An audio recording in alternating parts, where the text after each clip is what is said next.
ये फिल्म एक सच्ची कहानी पर बनाई गई है। शुरू में ये बताया जाता है कि 1940 में जर्मन ने फ्रांस पर कब्जा किया।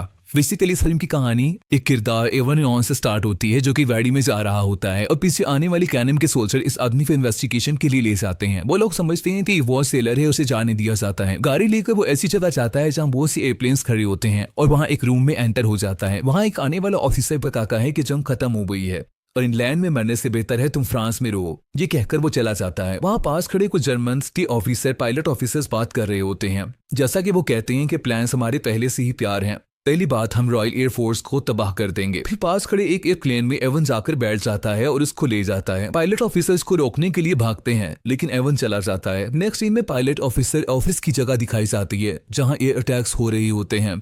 इस तरह ये स्क्वाड्रन 3 और 3 के पॉलिश पायलट्स होते हैं जो कि रॉयल एयरफोर्स को ज्वाइन करते हैं और इस तरह फॉरेन स्काइज के लिए जंग लड़ रहे होते हैं। एवन के पहुंचने पर इसकी वसातीज को बताते हैं कि हमने जंग को जारी रखा जब तक तुम वहां रहे। एवन कहता है कि तुम इनको मेरे बगैर खत्म नहीं कर सकते और मुस्कुराने लगता है। नेक्स्ट सीन में पायलट ऑफिसर चीफ मार्शल को बताता है कि हम बॉम्बर्स नहीं हैं बल्कि फाइटर पायलट्स हैं।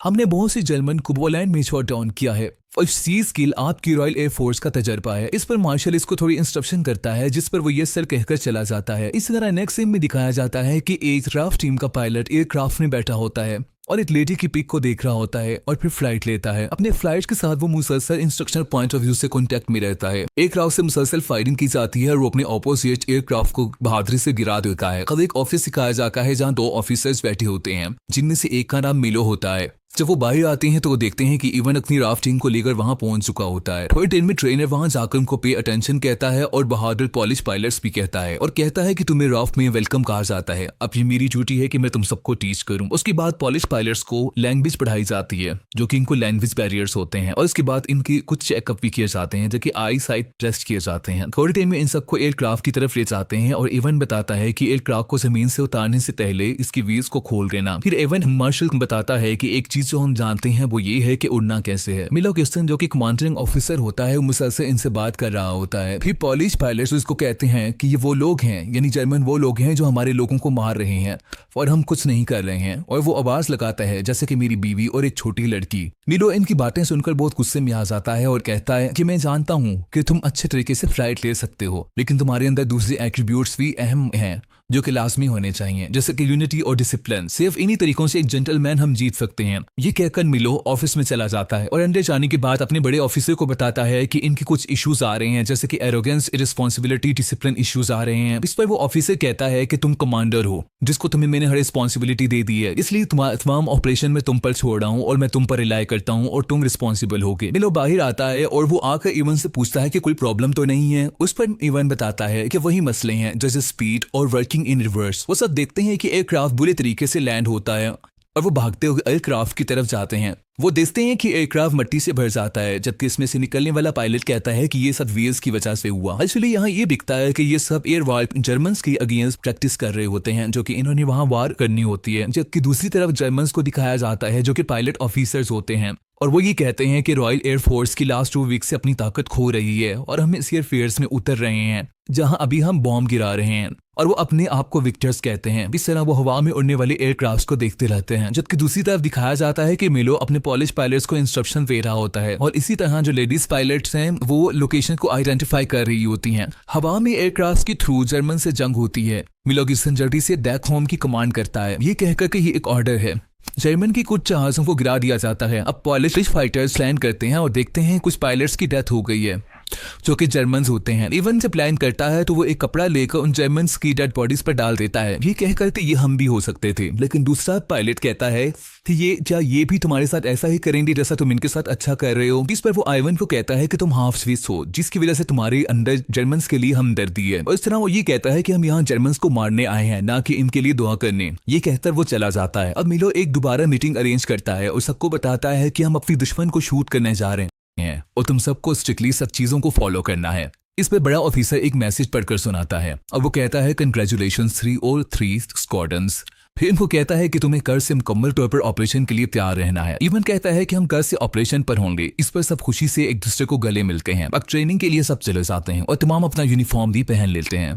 नेक्स्ट डे ऑपरेशन स्टार्ट हो जाता है और लेडी पायलट्स अपनी ऑफिसर अपनी ड्यूटी संभाल रही होती हैं। फाइटर पायलट्स की एयरफील्ड पर दूसरी फोर्स की तरफ से बम्बार्डमेंट स्टार्ट हो जाती है, लेकिन सब कामयाबी से फाइट करते हैं और दोबारा एयर अटैक शुरू हो जाते हैं। फिर दिखाया जाता है रॉयल एयरफोर्स टीम आपस में कॉन्टैक्ट में रहती है। इस लड़ाई में रॉयल एयरफोर्स का पायलट एक उड़ते हुए एयरक्राफ्ट को जो कि जर्मन का होता है उसको मार गिराता है, जबकि दूसरी तरफ मिलो को इवन कहता है कि तुम जानते हो कि मैं बेस्ट हूँ। अभी वो ये बता रहा होता है कि इवन का दोस्त आ जाता है, जिसे लेकर वो रॉयल एयरफोर्स टीम की तरफ ले जाता है और कहता है कि देखो कौन आया है। सब उसे खुशी से गले मिलते हैं और इस तरह इवन बाहर आता है तो इसी एयरक्राफ्ट के मुतालिक एक आदमी के थ्रू बताया जाता है। वो आदमी से बताता है कि एरोप्लेन में गन कैमरास को इंस्टॉल कर दिया गया है और ये आपका ही आइडिया था। ये वाली गन्स 150 यार्ड से रिहार्मोनाइज कर दी गई हैं, तकरीबन 137 मीटर्स पर, लेकिन इसका ये मतलब है कि आपको रियर क्लोज रहना पड़ेगा एक फासले पर और फिर इसको हिट करना होगा। ये इतना ही सही होगा जितना कि एक कैनन होती है बरतानिया के लड़कों के मुताबिक। रॉयल एयरफोर्स टीम की अगली सुबह ग्रुप फोटो ली जाती है कि अचानक से सायरन बस में लग जाता है और अनाउंसमेंट होती है कि टीम अपने एयरक्राफ्ट की तरफ जल्दी से भागें, ऑपरेशन शुरू होने का वक्त आ गया है और सब फ्लाइट लेते हैं और एयरक्राफ्ट के थ्रू फायरिंग शुरू हो जाती है।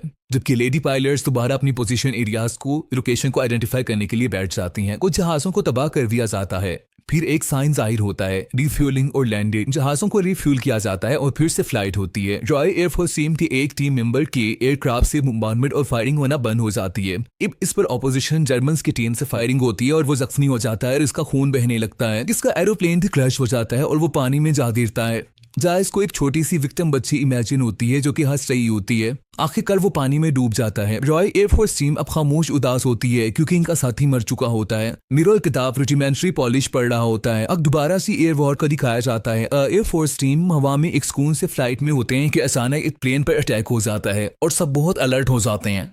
एवन के एयरक्राफ्ट पर आग लग जाती है, लेकिन वो सक्सेसफुली एयर बैलून की हेल्प से नीचे उतर आता है, जबकि दूसरा टीम मेंबर उसके जिस्म पर आग लग जाती है और वो जख्मी हो जाता है। नेक्स्ट सीन में पायलट पॉलिश फाइटर्स की पार्टी दिखाई जाती है, जहां चीफ मार्शल सबसे एड्रेस करता है और कहता है कि मैं इस इवनिंग के होस्टेस से आपको इंट्रोड्यूस करवाना चाहता हूँ।